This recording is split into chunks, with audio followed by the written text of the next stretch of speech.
Planning a fishing trip shouldn't feel like a full-time job. With fishingbooker.com, you can find and book the perfect fishing trip within minutes. Fishingbooker.com connects you with trusted fishing captains around the world. Booking is fast, easy, and secure, with access to verified customer reviews, loyalty rewards, and around-the-clock customer support. Everything you need to book with confidence is in one place. So head to fishingbooker.com and start planning your next fishing adventure today.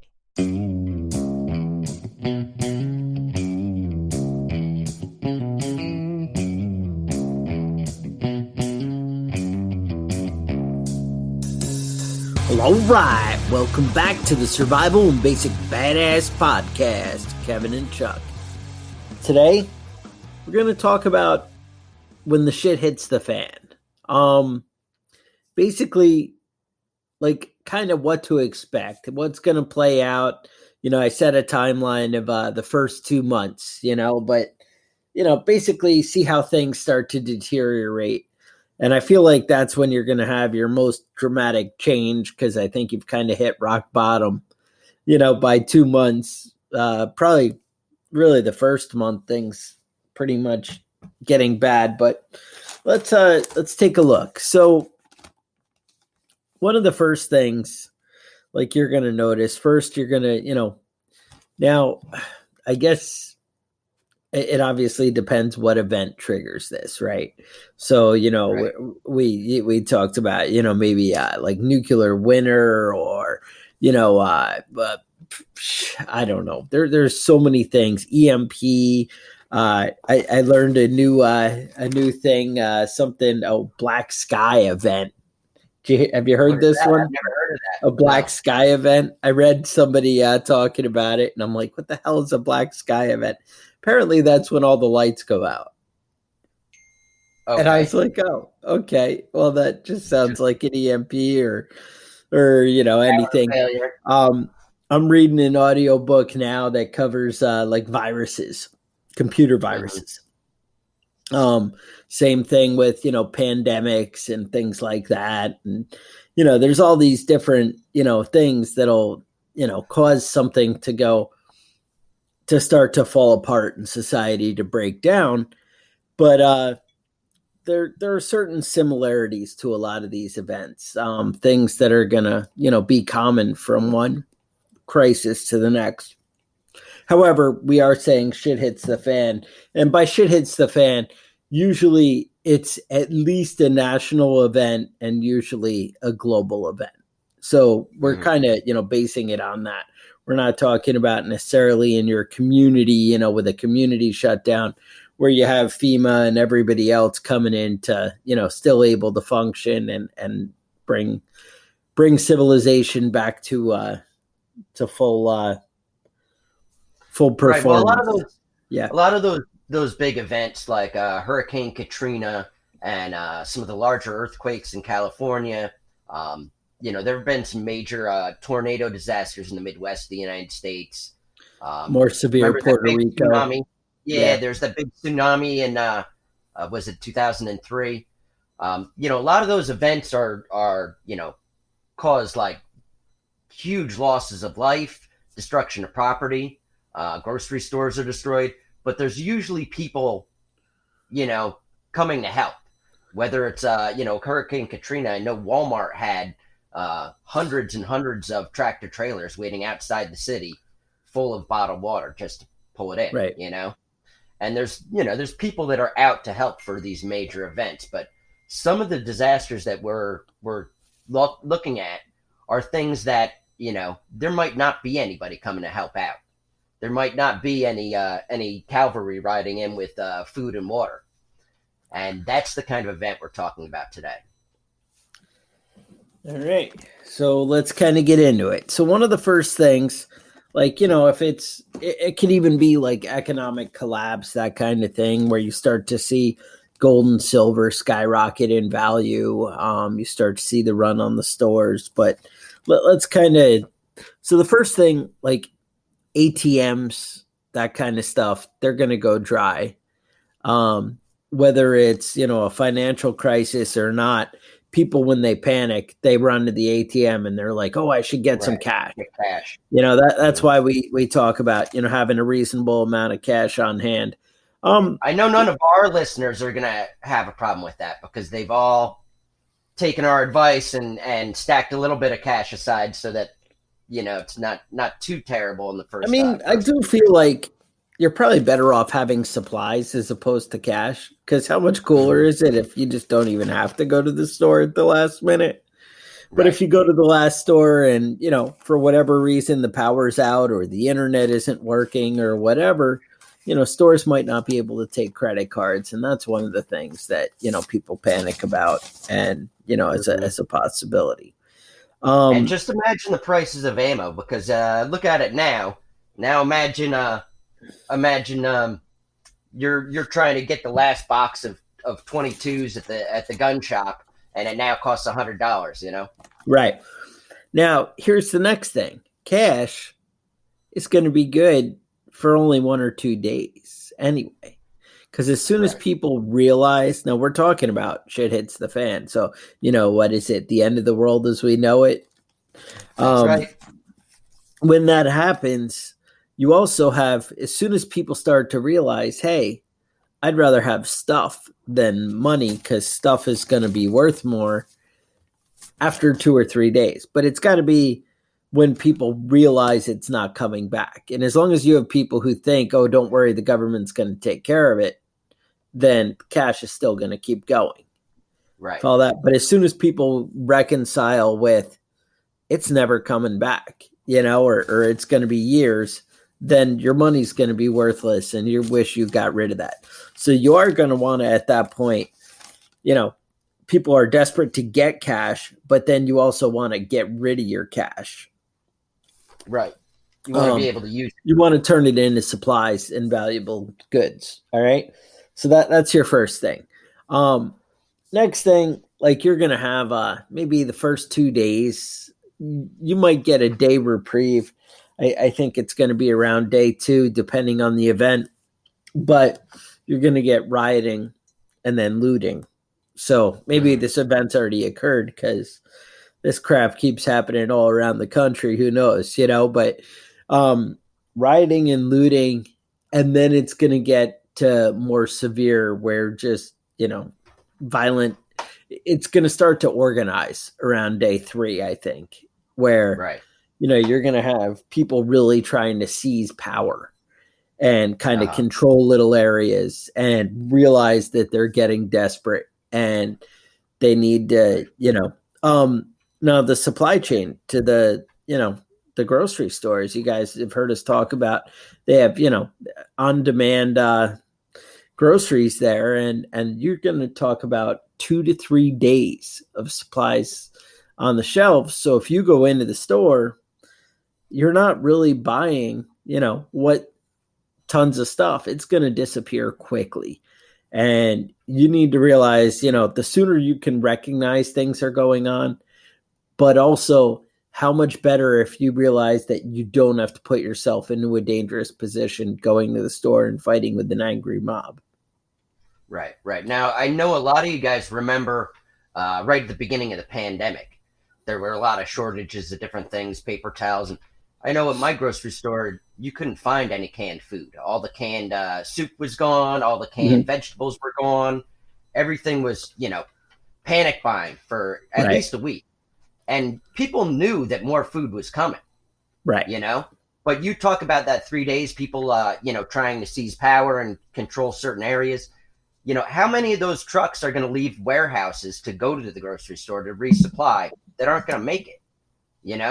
Those trucks might not be showing up and going to the person who paid for it. Those trucks might be sidelined on, any street in any place in between, the warehouses and the stores.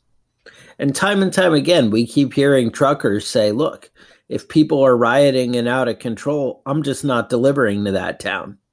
Why would because they're like, I'm not going to risk my life for that. So more and more we keep seeing that. So realize that's a possibility. That's why over and over again, the whole survival community just keeps talking about, you need as much long-term food storage as you can get. You need to build up a stockpile and a supply, and you need to also have a way, to get things going. At least at a minimum, you need to be able to survive through a winter, right, with your supplies. And that's a serious task. Depending on where you live, we've got a lot of listeners in Canada and the northern United States, and winter can be real hard to get through without electricity. Yeah. We say the minimum of 2 weeks. Well, that gets that's your natural disaster where FEMA's coming to help you is 2 weeks. But if FEMA's not coming, if there's a national event, then things could get ugly and a lot, worse. So next thing that you're going to see, especially this is the guys in the cities. Obviously the stores around day 3, maybe even day 2 are going to pretty much be closed. Where they're just looted and robbed or whatever, and there's nothing left. Next thing you got to think about, water and sewer might shut down. Yeah. Any kind of remnants of a power grid could possibly, start to head down, and, it's going to go away. All your, supplies, your natural gas, all these things can start to go away. Now they might hang in a little bit longer than the regular electricity, but it's going to eventually shut down. Yeah. Now, most water supplies, if you're on municipal water, most water supplies have a 3-day backup generator. Okay. So it's going to be about day 3 when you're going to keep getting water probably, but the quality might not be the safest to drink after 3 or 4 days. And especially if you're in a city, if you're on upper floors, that water pressure is going to start dropping fast. And, people on the lower floors are going to have water pressure for maybe 6 or 12 hours longer than you. But as the water drains from the pipes in the building and there's no pressure to resupply it, it's gonna start going downhill real fast in major cities. Right. Day 2 or 3, you're going to stop seeing the police and the firefighters responding. Your basic infrastructure is going to start to deteriorate. Now, obviously, these are, estimates because it's going to vary on your town and your community and the kind of leadership you have to hold it together. Cell phones gone, post office gone. By a week, money is not going to have any value because people don't see any reason for it, if they don't believe that society's coming back. Now, one thing you just mentioned there was cell phones. Yes. I think that's an important thing to touch on because we get so used to having the internet at our fingertips and being able to contact and text message anybody we care about. But I remember after September 11th, I was stationed in Virginia. My family was in upstate New York. And after September 11th, cell phones were useless for a good 2 weeks. All the lines were busy. Yeah. Now you had cell phone service, you just couldn't get a hold of anybody. But you need to think about that when it comes to your family and your friends, people you plan with or train with, or people that you coordinate with. If your kid's away at college 2 hours away, these are things you need to have alternate sources of communication. You need to think about setting up plans ahead of time. If something goes wrong, we're all going to be here, or such and such, something along those lines. You want to be conscientious that you might not be able to contact somebody if they're not right there on your street next door. There's nothing more frustrating than not being able to get a hold of a loved one or something like that. And, if you plan ahead, you guys can, at least cover some options. Hey, this is what we'll do. This is where I want you to be. This is where I want you to try and go. I want you to stay put. I don't want you to stay put. I want you to, get out of the congestion part and meet me at this park or whatever. Have a plan. The government talks about these things in their emergency preparedness. We're just taking it to the next level. We're taking it a little further. It might not be a 1-hour event. That's what I always wonder. The government runs these commercials every now and again. They get on a kick where it's like, oh, have a plan, be ready. What will you do? Remember, we used to see those commercials all the time. What would you do if everything stopped working? And, the government would say that. And they would talk about having a plan, and we dismiss it. And then it's funny because then if you're like a crazy prepper and you try and have a plan and even meet the guidelines that they're talking about, it's like, oh, put that guy on a list. He's a crazy. He actually listened to us. He's bad. Then, so then refined gas, the refineries are going to shut down. So the next thing you're going to see is, obviously we're going to see the lines at the gas stations right away. They're going to run out and they're not going to get resupplied. That's going to be an issue. I don't know where people have to go so bad in a crisis. If there's no stores and everything, I don't even know what the urgency is there. Everyone's always trying to get somewhere, man. I feel like I use my tractor a lot, and I feel like 40 gallons in my tractor would last me like damn near a year, of all my tractor. And I don't use that much. And I keep, quite a few gallons just in case. Because one diesel stores very well. So that's nice. Right.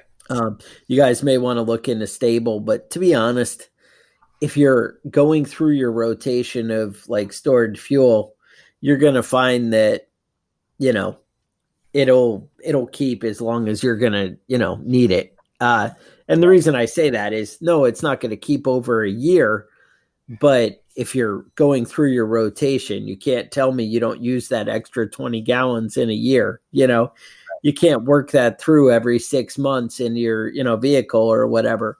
But anyway, something to think about. But it's funny because people always get desperate and it's like, well, I could have a little more, So say you have 20 gallons set aside of gas and you're the prepared guy and you had just filled it up. And, if I had like 20 gallons of diesel, I feel like I would still run out and try and fill all my vehicles. You know what I'm saying? Right. Like it's never quite enough. Or if you have 100 gallons. Yeah, but if my tank was full, then I'd have 100 gallons and a full tank. Right. I have a year's worth of food storage for my family.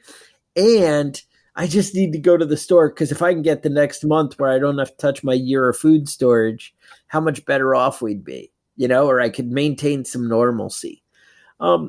That's all good.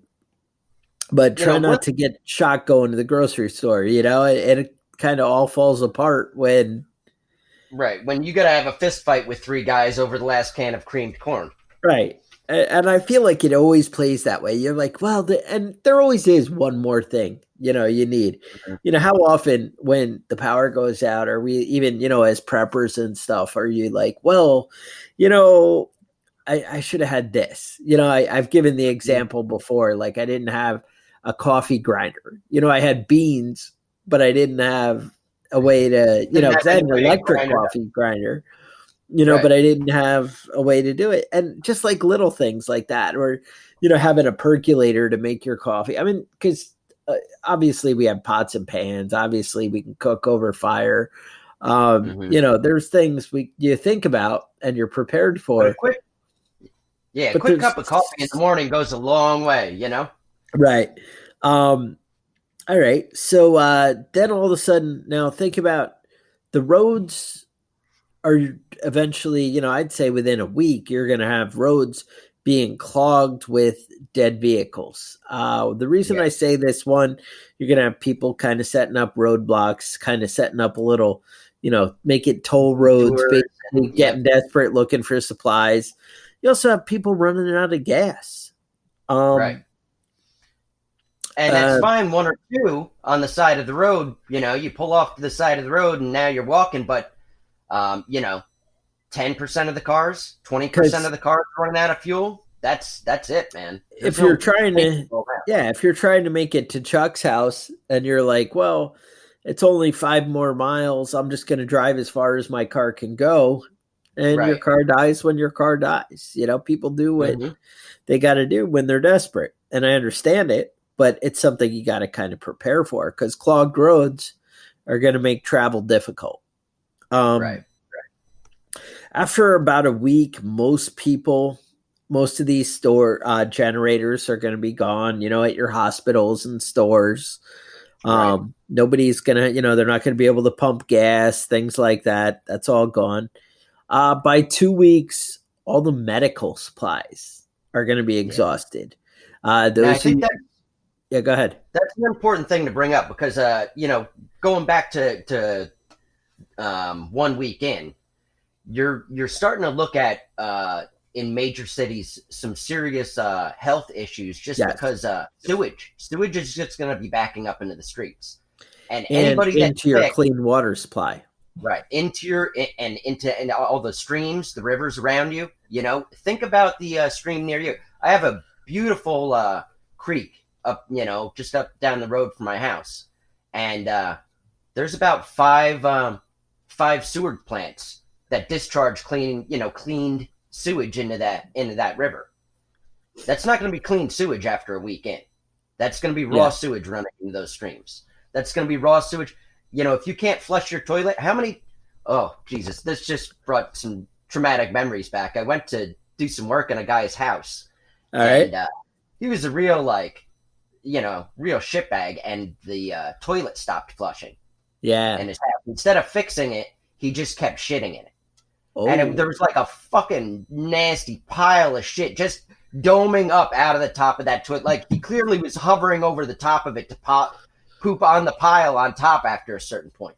But I mean, that's going to be a serious issue. Your toilet isn't going to flush. Oh. If you don't have water to pour in the back of your toilet, that's it, man. It's not going anywhere. And people are going to be shitting on the street, pissing on the street, pissing and shitting in buckets and throwing it out the window.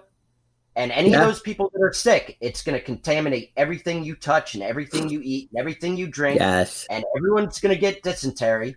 And the diarrhea from that is just going to make things spread a lot faster. So when you talk about running out of medical supplies, basic antibiotics and things like that 2 weeks in, you're going to have some serious health issues. I mean, we haven't done a medical show in a long time now, but definitely that you guys, if you do a little research, that you can buy the fish antibiotics that end up being the exact same portions and things as human antibiotics. They come out of the same labs. They'll all say like Thomas Labs on them. You guys can message us at preppingbadass@gmail.com if you need more information on that. I'd be happy to share it with you.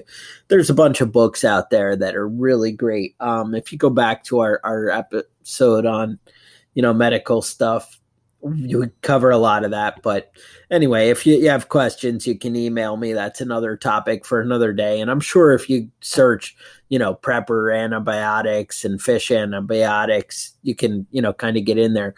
But that's huge. Those hard pills last a long time, and antibiotics are life and death for society. People don't realize how often it's a big thing. And you got to remember, it all changes when we don't have cleanliness. You're like, well, I haven't had antibiotics in 5 years. Why is that a big urgent thing? I don't use it all the time now. Well, what if you get cut? What if you're out using knives and sticks and cutting wood and, swinging the axe and people are shooting at you?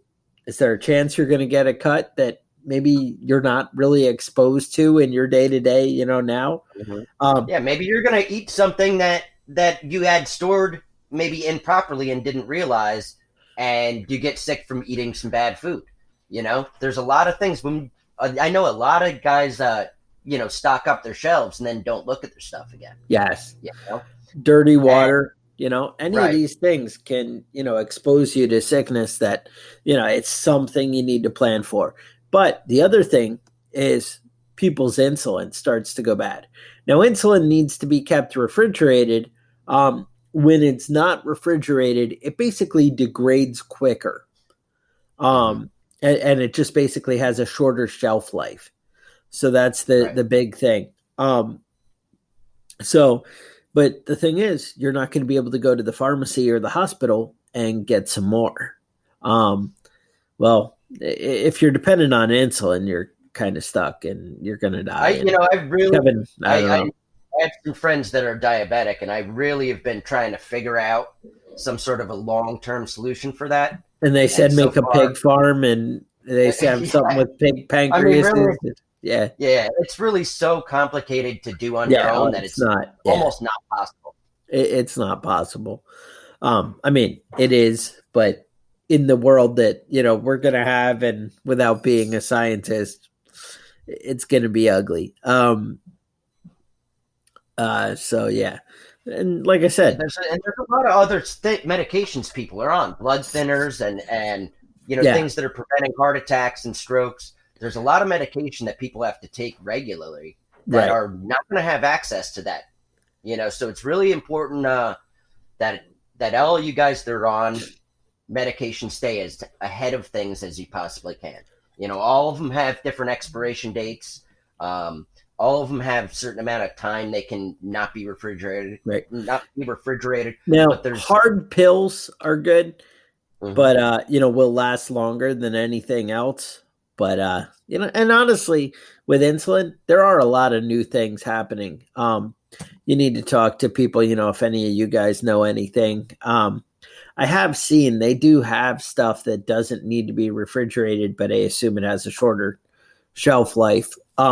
That they're offering for diabetics. So there is stuff out there. Changes are happening, and hopefully, the future brings good things here. And, hopefully we cure things that we don't even need it. That would be even better, right? But that's something to be aware of is all I would say with that. The next thing, so by 2 weeks, even normal, nice, friendly people would maybe be willing to kill for supplies. 2 weeks, people are running out of food. Now let's talk about this for a second. Now, 2 weeks, people are starting to see, people that aren't prepared are starting to see their kids, not being able to get full meals, and starvation doesn't, we always have this idea of starvation, 30 days without food. 30 days you can go without food. But, starvation never really happens like that. No. Because you don't just have a regular diet and then one day you stop eating because you can't get food. Everyone's got a little bit of something, and they try and make it stretch. People don't die generally of starvation. They die from getting sick because they don't have the calories to fight off basic, even a common cold can kill you when you haven't had food for, haven't had a good supply of food for a long time. Nutrition, your mom's saying eating your carrots. Right. And you're going to start having some serious health issues that are related to shortages of food. Now, I was reading a story not too long ago, and it was about Russia. It was about a famine that was in Russia, and it was specifically about a pogrom that took place. A pogrom is a government-sanctioned killing of Jews. Basically, it's it's anti-Jew shit, anti-Semitic shit. Yeah. And what they're talking about in the story is when people start to starve, the first people that die are the good people that share their food, people that aren't willing to steal. Those are the first people that die. That don't turn people away who are like, can I just have some water? And you're like, well, I have a well or a filter and I can make clean water. Come on into my house. I'll get you a glass. Bring your jug on in. It doesn't cost me anything to give you a glass of water. Yeah. And it's stuff like that really, that really puts you in a bad situation around week 2. Because around week 3, there aren't good people left. Right. They're not. And people remember, oh, you know what? That guy had water to give away. Mm-hmm. Yep. And when you have that constant headache because you're dehydrated, it's hard to see anything else, Right. Mm-hmm. People get angry and desperate. When you're thirsty, all you can think about is that. When you're hungry, all you can think about is food. You get these one-track minds, and things get really dangerous when people start seeing their kids being hungry. When they start seeing their kids being sick and they have no way to help them out. When your wife collapses because she hasn't had enough to eat, things get real slippery. And the friendly neighbor that you had last week might not be the same guy this week. Right. I do have good news. The politicians will be okay. All right. Well, I was worried about that. They all have somewhere to go, and they're gonna be safe. The government, Right. your tax dollars have paid for enough food storage for all of them that they don't even have to worry. They can just go hang out in their little, club and whatever. Club Mount Weather or, Cheyenne Mountain. They're going to go to these places. They're going to have years of backup energy because don't worry, even the government that says you don't need these things, they took care of it for themselves on your dime. Yeah. Because, where would we be if we didn't have a Congress that was still, hanging in there? I know. Who would pass we the need law these brilliant minds to help rebuild, right? Right. Thank God. Now, after the cities are going to be worse. Pretty much everything we're discussing, the cities are going to be worse. All right. Everything's going to come faster and disappear quicker in the cities. The violence is going to ratchet up faster.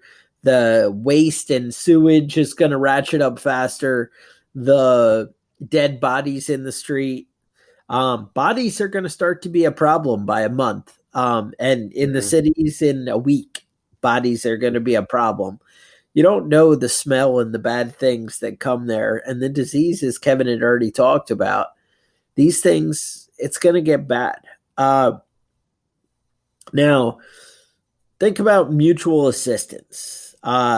Think about long-term food storage. Think about, gardens and seeds and water supplies and, water filtration. Think about security, guns, self-defense. These are the things that you're going to keep this ugly world from coming into your world, right? Right. That's why we prepare. That's why, we do all these things because, you need to have a way to, to stand against these things. It gets worse. Starvation, everything.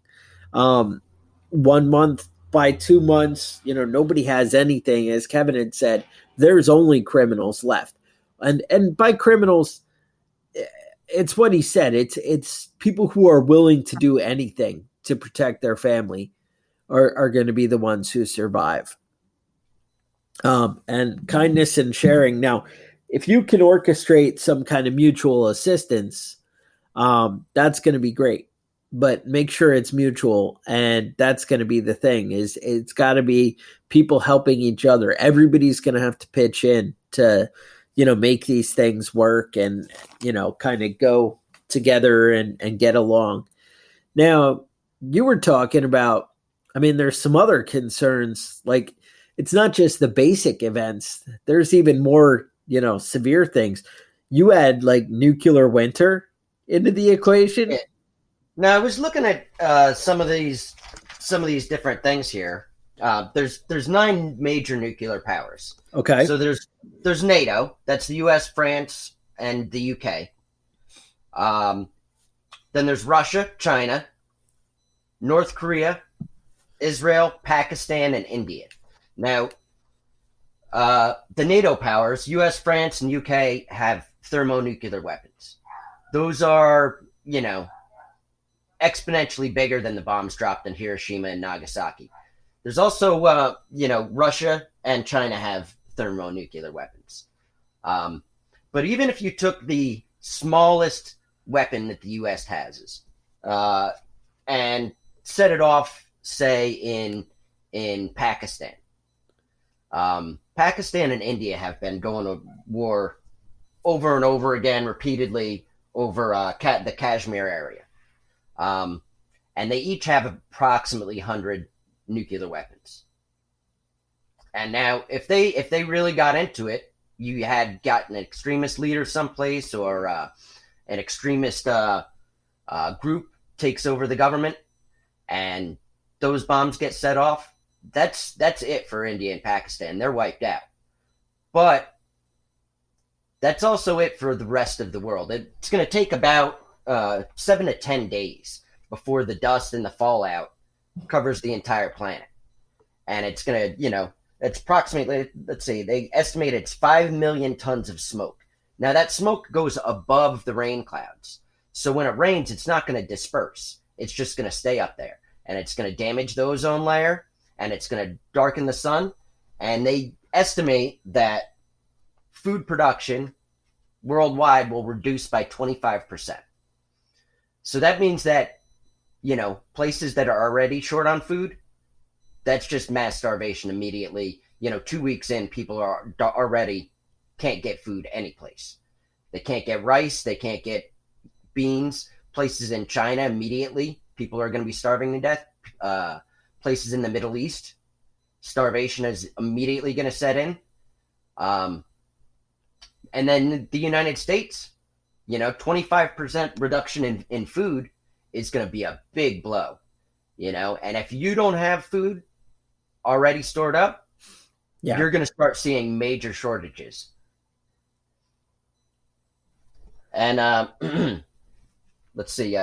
So the food supply right now in the United States is approximately 2 months. That means if production stops 2 months in, there's no more production. There's no more food on the shelf. And that's assuming the government can distribute it and is organized and everybody's willing to be patient and get in line. Mm-hmm. And, that kind of thing.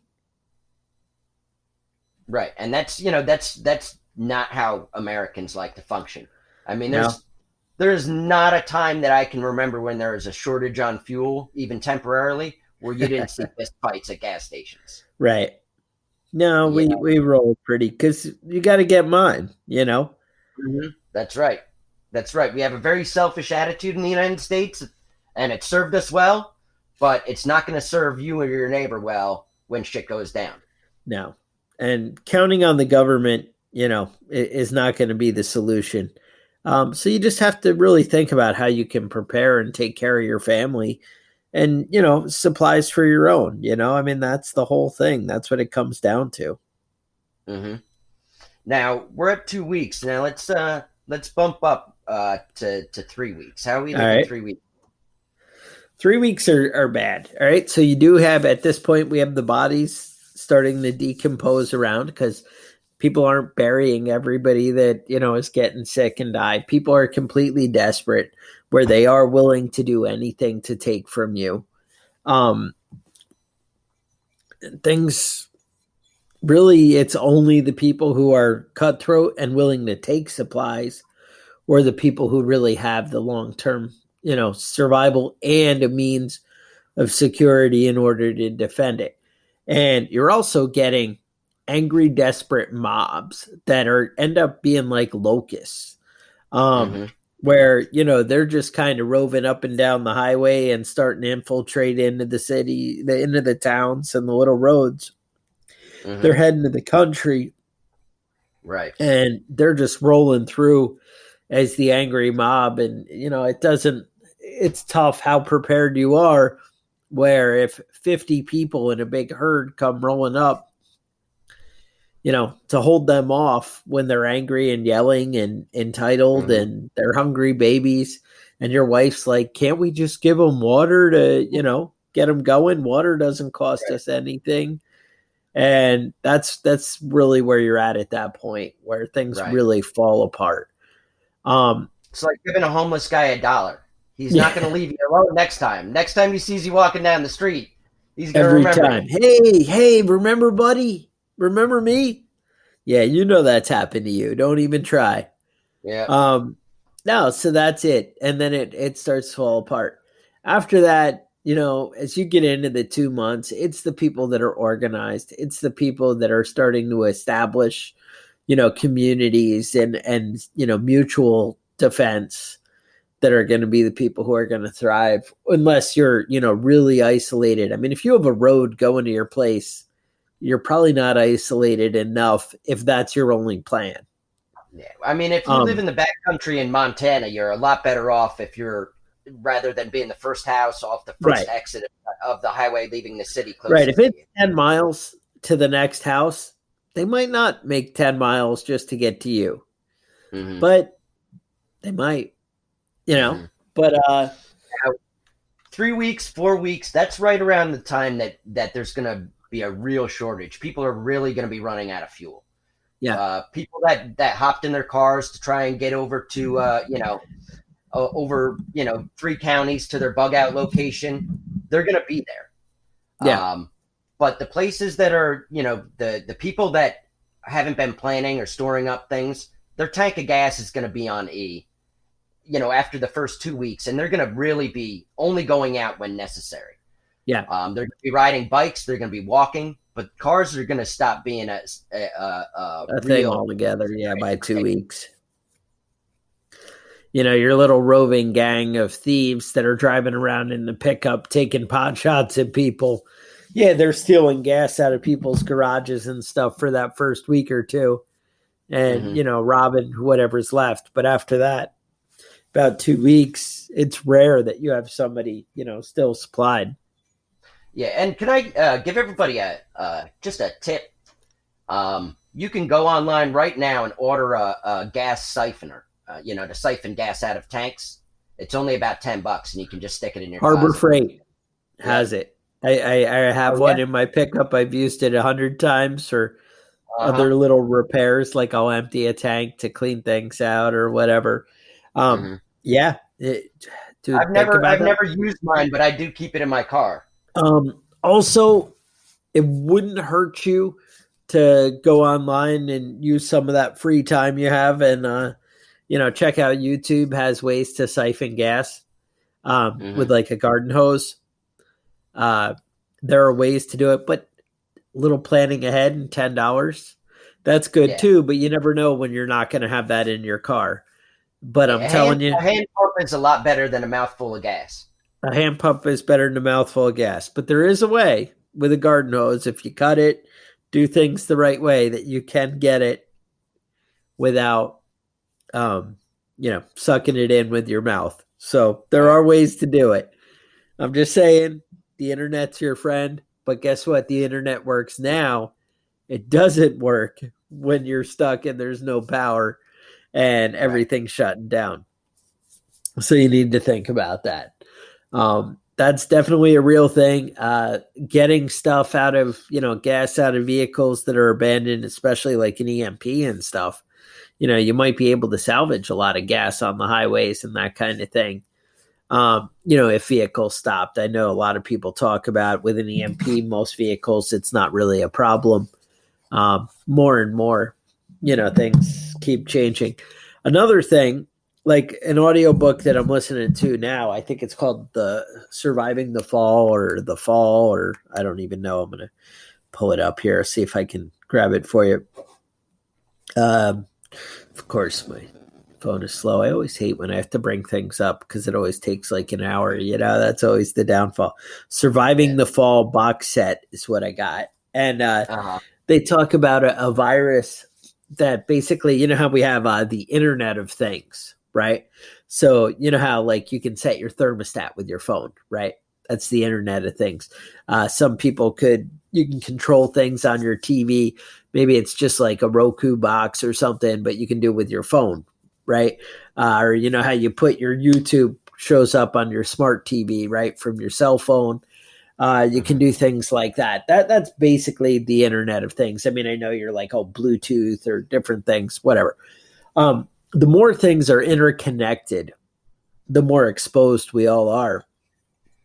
And they basically talk about, as cars and things are definitely diagnosed.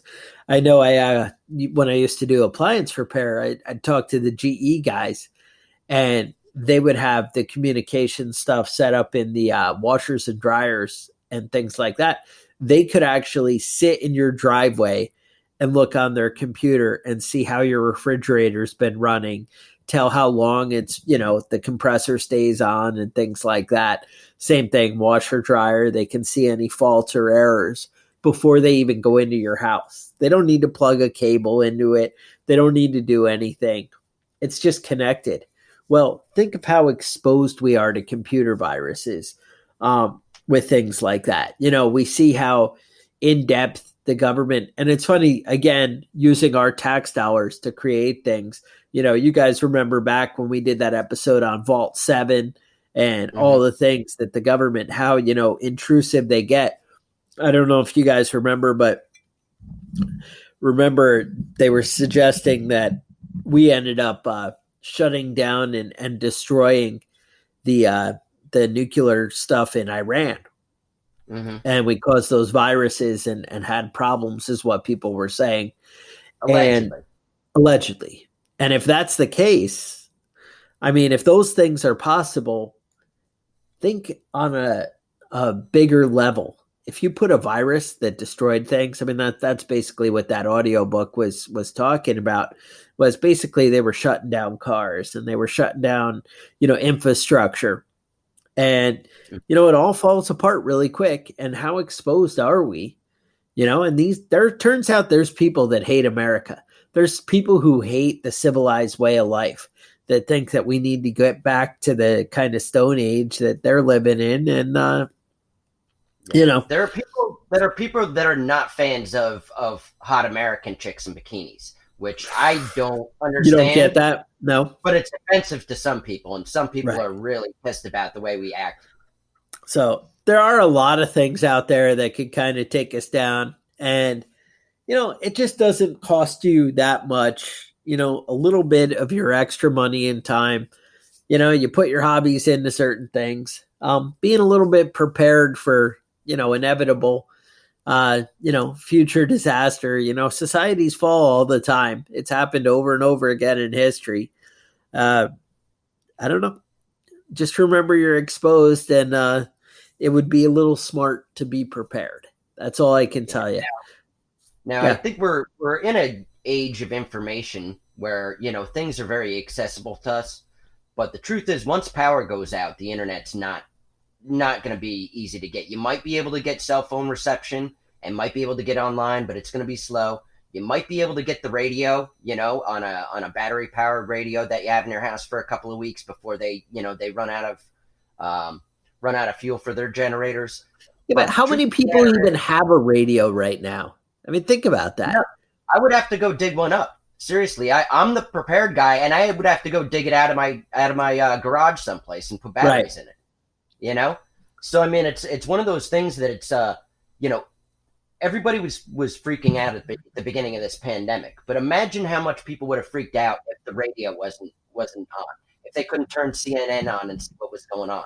If they wouldn't even know there was a problem if you didn't have the freaking radio. You wouldn't even know about the coronavirus. Right, exactly. But I mean, when people, don't get information and they don't know what's happening, it just adds to the fear. Yeah, it adds to the panic and it adds to the recklessness of a lot of people and the desperation. They have to take care of mine. It turns out that the power pole down the road just fell over and ripped out some wires, and you're eating your neighbors. So you gotta pace yourself a little bit. I already have picked out the slowest neighbors in my neighborhood. Yeah. So if I need to run them down and get a quick snack or something, you're like, the lights are out. Where is he? I know which ones to go for first. No, it was just the bulb burned down, Kevin. It's okay. I just wanted to see how they would taste. But you ate 3 people. Well, I was hoping they would taste different. I just wanted to try the next one. That's disturbing. All right. So basically, that's what we got for you today. You guys, we'll talk to you guys next week. So with that, stay safe. All right. The Survival and Basic Badass Podcast is a proud member of the Self-Defense Radio Network.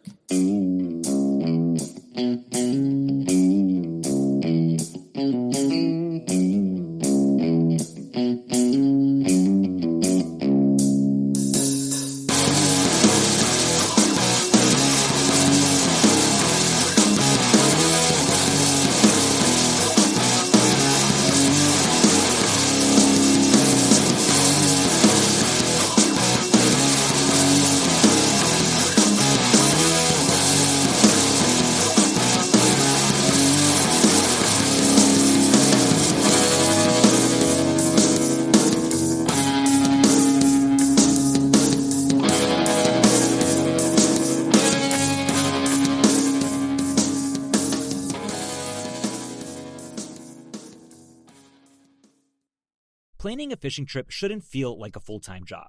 With FishingBooker.com, you can find and book the perfect fishing trip within minutes. FishingBooker.com connects you with trusted fishing captains around the world. Booking is fast, easy, and secure, with access to verified customer reviews, loyalty rewards, and around-the-clock customer support. Everything you need to book with confidence is in one place. So head to FishingBooker.com and start planning your next fishing adventure today.